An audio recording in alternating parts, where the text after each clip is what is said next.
दोस्तों नमस्कार। आपका मेरे YouTube channel RJ exam dose पर स्वागत है।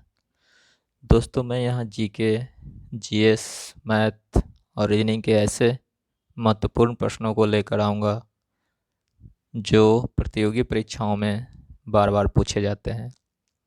पहले आप इन प्रश्नों को देखें। अगर आपको अच्छा लगे तो लाइक, शेयर और सब्सक्राइब करें। और प्रतियोगी परीक्षाओं की तैयारी कर रहे अपने दोस्तों के साथ शेयर भी करें। तो चलिए देखते हैं आज के उन 10 महत्वपूर्ण प्रश्नों को जो इतिहास से लिए गए हैं। हमारा पहला प्रश्न है, प्लासी के युद्ध में अंग्रेजी सेना का नेतृत्व किसने किया? आप अपना आंसर करें।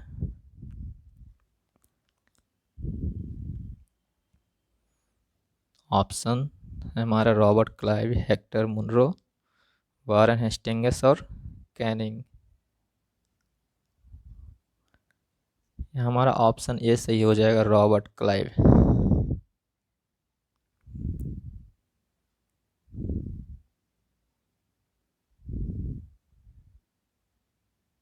चलिए नेक्स्ट क्वेश्चन। अगला प्रश्न है हमारा, बक्सर के युद्ध में अंग्रेजी सेना का नेतृत्व किसने किया? तो बक्सर के युद्ध में अंग्रेजी सेना का नेतृत्व करने वाला उनका कुशल सेनापति हेक्टर मुनरो था।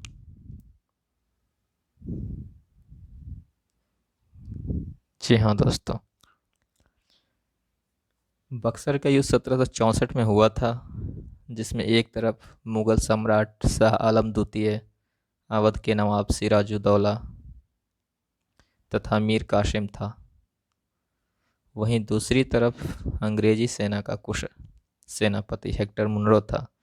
इसमें हेक्टर मुनरो विजय हुआ, अर्थात अंग्रेज़ों की जीत हुई और बाकी मुगल सम्राटों की हार हुई। चलिए बढ़ते हैं अगले प्रश्न की ओर। हमारा अगला प्रश्न है, बंगाल में द्वैत शासन कब से कब तक चला? ऑप्शन है 1757 से 1767, 1768 से 1790, 1764 से 1793, 1765 से 1772।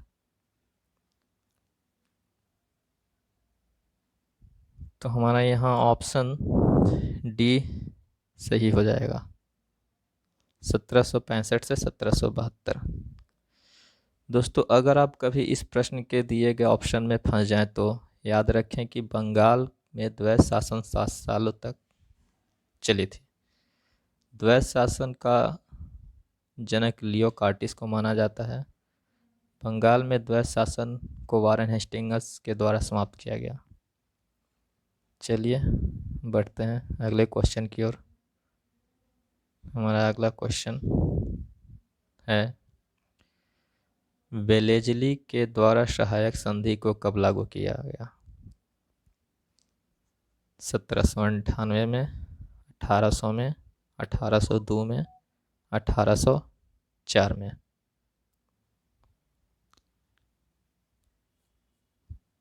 यहाँ पे हमारा ऑप्शन ए सही हो जाएगा, 1798।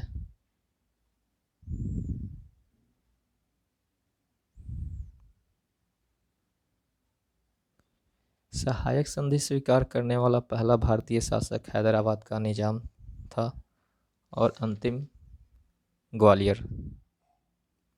चलिए बढ़ते हैं अगले प्रश्न की ओर। हमारा अगला प्रश्न है, जफरनामा किसके द्वारा लिखा गया? जी हाँ, जफरनामा को किसने लिखा या किसके द्वारा लिखा गया? तो गुरु गोविंद सिंह, अर्जुन देव, गुरु अंगद, गुरु रामदास। जफरनामा गुरु गोविंद सिंह जी के द्वारा लिखा गया।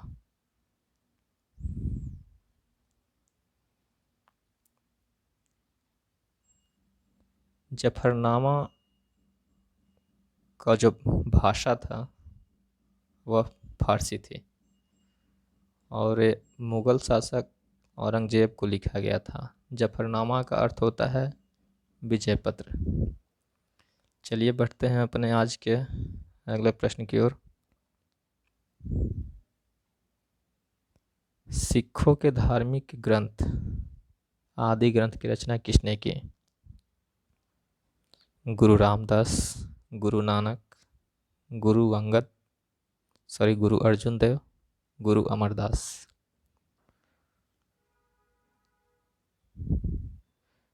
तो इस ग्रंथ को गुरु अर्जुन देव ने लिखा। सिखों के आदि ग्रंथ को गुरु अर्जुन देव ने लिखा। इन्होंने ही गुरु नानक की जीवनी भी लिखी है। चलिए बढ़ते हैं अपने आज के अगले प्रश्न की ओर। हमारा अगला प्रश्न है, सुगौली की संधि किसके किसके बीच हुई थी? जी हाँ, पहला ईस्ट इंडिया कंपनी और अवध, दूसरा EIC मतलब ईस्ट इंडिया कंपनी और मिथिला, तीसरा है ईस्ट इंडिया कंपनी और नेपाल, चौथा है ईस्ट इंडिया कंपनी और झांसी। जी हमारा ऑप्शन सी यहाँ सही हो जाएगा। ईस्ट इंडिया कंपनी और नेपाल के बीच सुगौली की संधि हुई थी। सुगौली की संधि 1816 ईस्वी में हुई थी। 1816 में।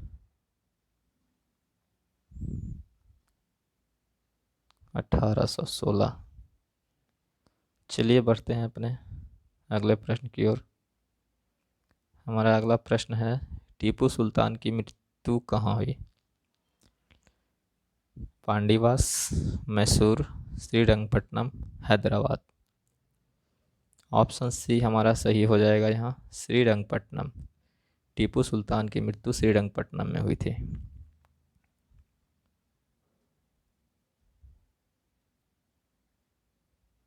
इसकी मृत्यु 1799 में हुई थी। जी, इसे मैसूर का शेर भी कहा जाता था। चलिए बढ़ते हैं अगले प्रश्न की ओर। ठगी प्रथा पर कब प्रतिबंध लगाया गया? 1825, 1828, 1830, 1832। तो 1830 में ठगी प्रथा पर प्रतिबंध लगाया गया। भारत के प्रथम governor general Lord William Bentinck के द्वारा लगाया गया था इस पर प्रतिबंध। कभी कभी ये भी पूछ देता है ठगी प्रथा पर प्रतिबंध किसने लगाया? तो भारत के प्रथम governor general Lord William Bentinck के द्वारा। चलिए बढ़ते हैं अगले प्रश्न की ओर। अगला प्रश्न है हमारा, रॉबर्ट क्लाइव को बंगाल का गवर्नर कब बनाया गया? बहुत महत्वपूर्ण क्वेश्चन है जो बार बार पूछा जाता है। 1756, 1757, 1758 और 1760। जी हाँ, 1758 में रॉबर्ट क्लाइव को बंगाल का गवर्नर नियुक्त किया गया। प्लासी के युद्ध में इसने बहुत अच्छा प्रदर्शन किया अपने काबिलियत का, इसलिए ईस्ट इंडिया कंपनी के द्वारा प्लासी युद्ध की विजय के बाद सन 1758 में इसे बंगाल का गवर्नर नियुक्त किया गया। धन्यवाद दोस्तों, आज के लिए इतना ही। फिर मिलते हैं ऐसे ही महत्वपूर्ण प्रश्नों के साथ। तब तक के लिए नमस्कार।